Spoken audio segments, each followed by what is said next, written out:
Paps, alright ba tayo dyan? Alright.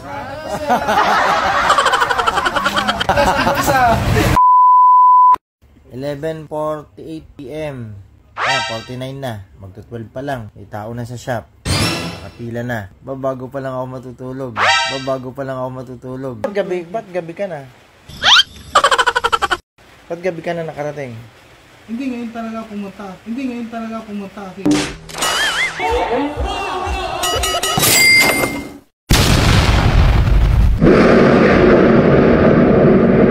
So yun, magandang araw mga idol. Gabi pala dito sa amin. At biglang may dumating, hindi ko alam kung saan ang galing. Akin pong pupuntahan at aking kakausapin. Aking alamin kung ano ba talaga ang problema ng kanyang motorsiklo. At bakit kung kailang hating gabi, saka siya pumunta dito. At dito kung mapapansin po ninyo, wala na talagang katao-tao. Dahil this oras na po ito ng gabi.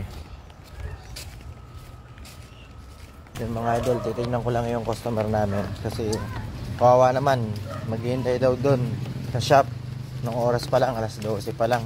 At tanong ko kung anong gandang para siguro bigyan ko na lang siya ng ng higaan doon or patulugin ko na lang din sa taas ng shop. So yun, malapit na ako. Ano sira niyan, Paps? Napasugod ka, Paps, ha? Bago pa lang ako tutulog. Maghihintay ka dito. Walang problema sa akin yun. Nanay. Kuha ka lang upuan, higaan, Paps. Gusto mo higaan? Sa taas. So yun, dito nga po ay ating inimbestigahan ng ating tropa kung ano nga ba talaga ang problema ng kanyang makina. Ba't ano daw sira niyan? Ano sabi? Fuel assembly daw. Fuel pump assembly. Umuong naman. Sige, testing mo lang. Para may idea tayo para bukas. Pag in-start mo, nag-start naman. Hindi siya nag-start. Dito tumutuloy. Oo nga, umuugong. Push start. Ganyan, puro ganyan lang. So, ganyan lang. Ayaw niya dumiretso. Kick start. Wala na. Ay, loose compression.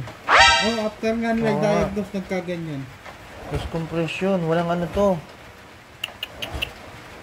Ano sabi, Paps, doon?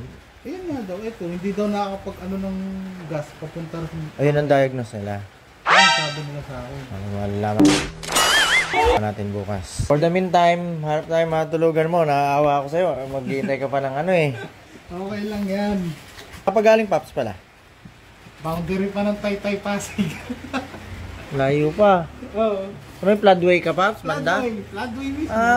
Kabisado ko yun eh. Lugar na yun. Paano din na to dito? Not na biyahe mo pa to? Konting tulak na lang. Tapos, aandar ako. Pag may onting ahon, tigil. Wala na. Hirap siya, wala na. Basta may konting akyat lang, mama. Grabe, Tapos tulak, pababa. Ang tagal ng biyahe mo. Buti nga, may maraming pababa dito eh. Pagpunta rito, puro pababa. Dito lang nahirapan sa Bakit gabi ka na? Ba't gabi ka na nakarating? Hindi, ngayon talaga pumunta kasi mahirap sa umaga eh. Para sa bagay traffic Mas mahirapan ako magtulak ng umaga. Tama. Ano dito ang susi? Wala ay, kung na, isa-isa ko na. Ano dyan ang susi? Lalamove. Pwede naman ilalamove to. At yun nga mga idol, dahil ayaw niya sa offer ko na matulog sa taas, binigyan ko na lang siya ng upuan, silbing higaan niya sa pagtulog. At yun na nga, pagising ko ng umaga, diretso na ako sa aking motor shop. At dito nga ako talagay nagulat dahil napakarami na nilang nakapila. Dami na! Ang dami na! Parang si Paps. Bakit? Umpisa na to, bakit? At dito nga inumpisahan ko ng bakbakin at siguradong dito kami ay gagabihin. Dahil tambak na kami, napakarami nila.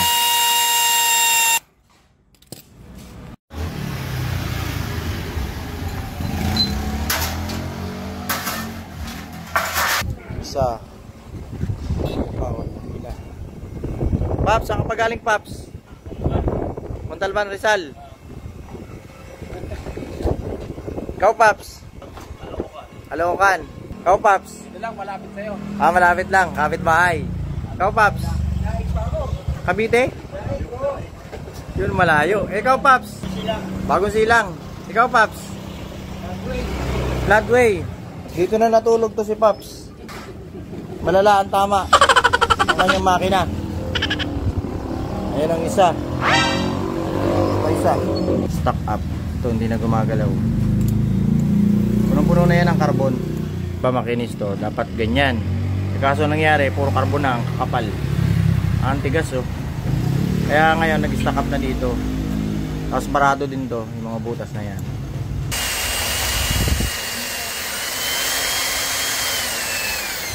May isang problema. Valve seat. Umalis na siya, umangat. Pila, ganun din, umangat. Tapos na ano dito, gasolina. Ayan, ang lakas oh. Lakas sa singaw. Yan ang tama. Kaya naglulos compression, kabilaan yan. Pati intake. Ayan, pati intake. Cylinder head. Yan ang tama, cylinder head. So yun, ating napag-alaman na cylinder head ang tama at hindi ang fuel pump assembly na sinasabi ng unang pinagdalhan ng ating idol. At yun na nga, nakita na natin ang problema ng kanyang makina, cylinder head pala ang may tama. Dahil ang budget ni idol ay pang second hand lang at hindi pang brand new, gagawan natin yan ng paraan. Dapat kung bibili tayo ng second hand na cylinder head, isa ito sa dapat nyong malaman. Pagka tinakpan to, itong valve na to, valve seal, kailangan tatakpan ng daliri. Silahin. Parang ganito. Yun. Ito ba dyan? Ayan o, kita mo? Oo. Pagka hinila mong gano'n, tapos hindi bumalik, may tama yung valve guide. Ito, goods na goods pa to. 2 hours later. Kagabi pa to, Paps, talaga. Ano, Paps? Okay na, Paps? Alright. Tapos na ang problema. Butas na rin ang bulsa. Buti